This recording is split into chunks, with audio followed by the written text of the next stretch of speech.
औज़ुबिल्लाहि मिनश्शैतानिर्रजीम बिस्मिल्लाहिर्रहमानिर्रहीम अला इन्ना औलिया अल्लाहि ला खौफुन अलैहिम वला हुम यहज़नून अल्लज़ीना आमनू व कानू यत्तक़ून। दोस्तों, आज मैं आपके सामने हज़रत बाबा बुल्ले शाह साहब रहमतुल्लाह अलैह उनका एक बहुत ही प्यारा वाक़या बयान करना चाहता हूँ, जिसमें हज़रत बुल्ले शाह साहब रहमतुल्लाह अलैह अपने पीर व मुर्शिद की बारगाह में मुस्तफ़ाई तक़सीम और बादशाही तक़सीम का तरीक़ा बताना चाहते हैं कि अल्लाह वाले जो होते हैं उनका हर कौल व फ़ेल जो होता है वो किसी न किसी एक ख़ास हिकमत के तहत होता है। तो आप अपने पीर व मुर्शिद हज़रत साईं अनायत रहमतुल्लाह अलैह की बारगाह में बैठे हुए थे, तो आपके पास हज़रत साईं अनायत का कोई मुरीद खजूरों का टोकरा लेकर आया, तोहफ़ा लेके आया और आके अर्ज़ करने लगा, या हुज़ूर ये मैं खजूरें आपके लिए तोहफ़ा लेके आया हूँ। तो हज़रत साईं अनायत रहमतुल्लाह अलैह आप फरमाते हैं कि बुल्ले शाह ये खजूरें तक़सीम कर दो। तो हज़रत बुल्ले शाह सरकार रहमतुल्लाह अलैह आप अर्ज़ करते हैं, हुज़ूर कैसे खजूरें तक़सीम करनी हैं, मुस्तफ़ाई तक़सीम करूँ या बादशाही तक़सीम करूँ? तो हज़रत साईं अनायत रहमतुल्लाह अलैह आप फरमाते हैं कि बुल्ले शाह आज ज़रा बादशाही तक़सीम ही दिखा दो। बादशाही तक़सीम किस तरीके से करते हैं?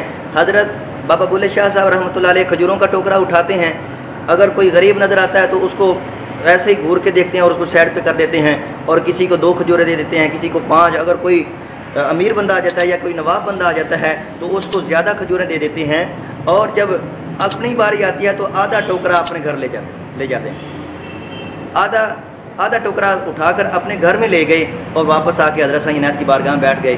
तो हज़रत साईं अनायत रहमतुल्लाह अलैह आप फरमाते, बुल्ले शाह अजीब वाक़या है कि तूने बादशाही तक़सीम किस तरीके से की है, किसी को दी ही नहीं, किसी को 2-4 खजूरें दे दी और किसी को ज़्यादा दे दी और आधी खजूरें उठा के अपने घर ले गया, ये कैसा वाक़या है? तो आपने अर्ज़ किया, हुज़ूर आपने खुद ही तो फरमाया था कि बुल्ले शाह आज ज़रा बादशाही तक़सीम, तो यही बादशाहों का तरीका है। बादशाह जो होते हैं वो किसी को थोड़ा दे देते हैं, किसी को ज़्यादा दे देते हैं और ज़्यादा अपने लिए बचा लेते हैं। तो ये मैंने बादशाही तक़सीम। तो थोड़ी देर गुजरती एक और मुरीद वो खजूरें लेके आ गया और अर्ज़ करने लगा, हुज़ूर ये मैं तोहफ़ा लेके आया हूँ। तो आपने हज़रत साईं अनायत रहमतुल्लाह अलैह फरमाते हैं, बुल्ले शाह ये खजूरें भी तक़सीम करो। अर्ज़ किया, हुज़ूर ये कैसे तक़सीम करूँ, बादशाही तक़सीम के मुस्तफ़ाई तक़सीम? तो आपने फरमाया, बुल्ले शाह बादशाही तक़सीम तो देख लिए, आज ज़रा मुस्तफ़ाई तक़सीम ही बता दें। मुस्तफ़ाई तक़सीम क्या है?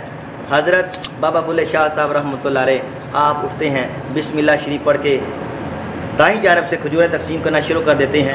3 खजूरें देते जाते हैं, 3-3 खजूरें तक़सीम करते जाते हैं और इसी तरह सारी खजूरें ख़त्म हो जाती हैं।